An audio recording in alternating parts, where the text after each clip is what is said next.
अस्सलाम वालेकुम नाज़रीन। एक मुफ्ती साहब हैं जो मेरे बहुत ही करीबी हैं, जो तकरीबन 2 साल पहले फेसबुक पर उन्होंने एक पोस्ट लिखा। उस पोस्ट में उन्होंने ये बात बताने की कोशिश की थी कि एक मुफ्ती साहब को किस तरह से और कब फतवा देना चाहिए। उस पोस्ट में उन्होंने एक जुमला लिखा था कि कोई भी मुफ्ती हो, जब तक उनकी उम्र 40 साल को न पहुँच जाए तब तक उन्हें फतवा देने की इजाज़त नहीं मिलनी चाहिए। उनका ये जुमला मुझे बहुत पसंद आया था और उसी को मद्देनज़र रखते हुए आज मैं अपनी तरफ से एक जुमले का इजाफा कर रहा हूँ कि कोई भी मुफ्ती हो, जब तक उनके अंदर इल्म दीन के साथ साथ इल्म दुनिया भी ना हो तब तक उन्हें फतवा नवीसी से दूर ही रहना चाहिए। क्योंकि अक्सर ये देखा जाता है कि जो मुफ्तियान किराम जिनके अंदर दुनियावी इल्म ना हो, वो जब फतवा देते हैं तो मुसलमानों के लिए नुकसानदेह साबित होता है। तारीख़ गवाह है कि किस तरह जब जब कोई नई चीज़ की शुरुआत हुई, खुसूसन इलेक्ट्रॉनिक सामान की, तब तक मुफ्तियान किराम ने नाजायज़ होने का फतवा दिया और जब सारी दुनिया उसे इस्तेमाल कर चुकी तो फिर जायज़ होने का फतवा दिया, जब तक मुसलमानों का काफ़ी हद तक नुकसान हो चुका था।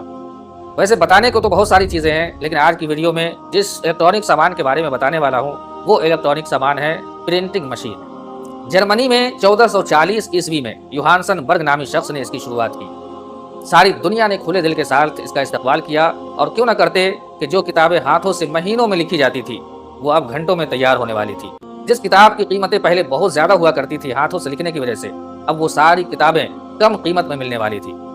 तमाम कौमों ने खुशी का इजहार किया, साथ ही मुस्लिम कौम ने भी खुशी का इजहार किया, लेकिन मुस्लिमों की ये खुशी ज़्यादा देर तक कायम न रह सकी, क्योंकि मुफ्तियान किराम की जानिब से ये फतवा आ चुका था कि प्रिंटिंग मशीन का इस्तेमाल करना हराम है।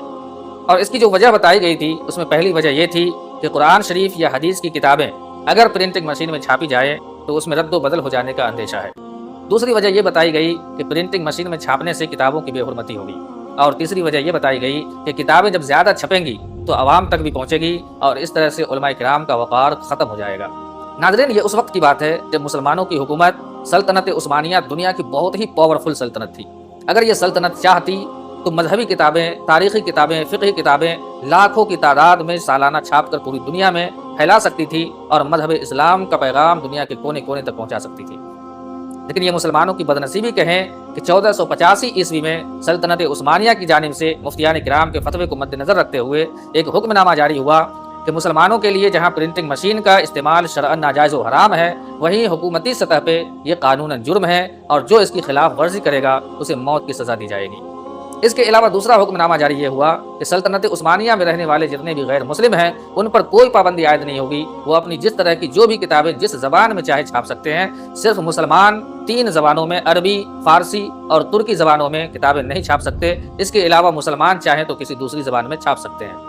नाज़रीन, इस तरह प्रिंटिंग मशीन की शुरुआत हुई और इसका फ़ायदा दुनिया की तमाम कौमों ने सिवाय मुस्लिम के तमाम कौमों ने उठाया और सबसे ज़्यादा फ़ायदा उठाने वाली कौम थी वो थी ईसाई कौम।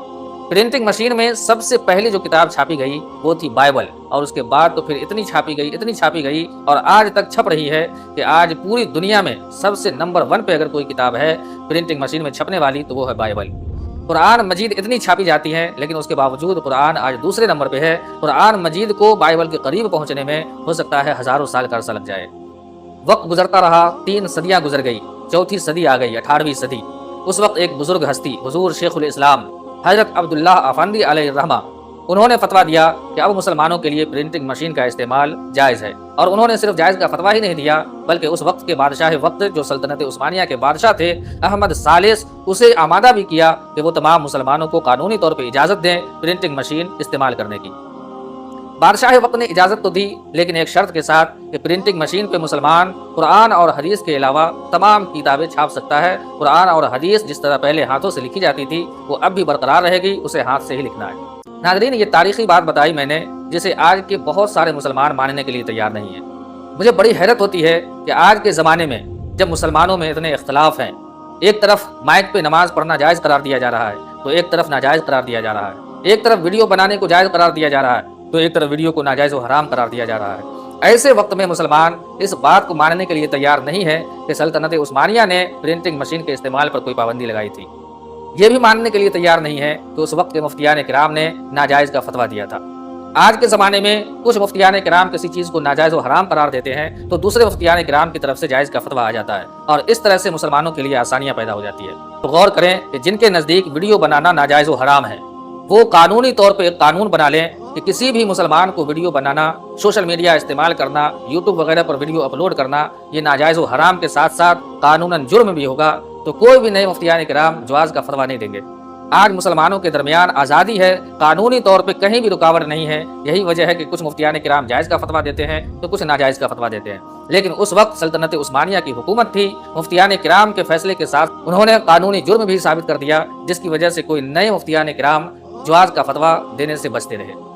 آج مسلمان اگر ان مفتیان کرام جو ویڈیو بنانے کو ناجائز و حرام قرار دیتے ہیں، یوٹیوب پر اپلوڈ کرنے کو ناجائز و حرام قرار دیتے ہیں، اگر ان مفتیان کرام کی بات کو مان لی جائے، ان کے فتوے کو مان لیا جائے اور تمام مسلمان صرف 10 سال کے لیے یوٹیوب سے الگ ہو جائے، 10 سال کے بعد پتہ چلے گا کہ کروڑوں مسلمان مرتد ہو چکے ہیں۔ لیکن یہ اللہ تبارک و تعالیٰ کا احسان ہے کہ حکومتی سطح پر مسلمانوں پر پابندی نہیں ہے، اس وجہ سے بہت سارے مفتیان کرام جائز کا بھی فتویٰ دیتے ہیں، جس سے مسلمانوں کے لیے بڑی آسانیاں پیدا ہو گئی ہیں۔